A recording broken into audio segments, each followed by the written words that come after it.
You ask Tiger to solve. This deals with linear equations with one unknown. The final result is x equals -5/2. Let's solve it step by step. Simplify the expression. Group like terms. Simplify the arithmetic. Group all x terms on the left side of the equation. Subtract 5x from both sides. Group like terms. Simplify the arithmetic. Group like terms.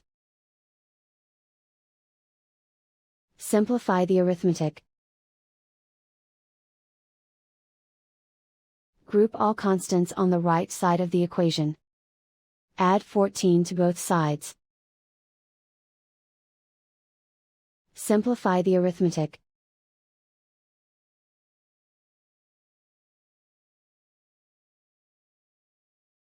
Isolate the x.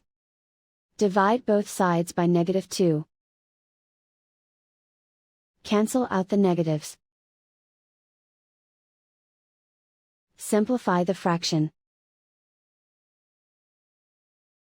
Move the negative sign from the denominator to the numerator.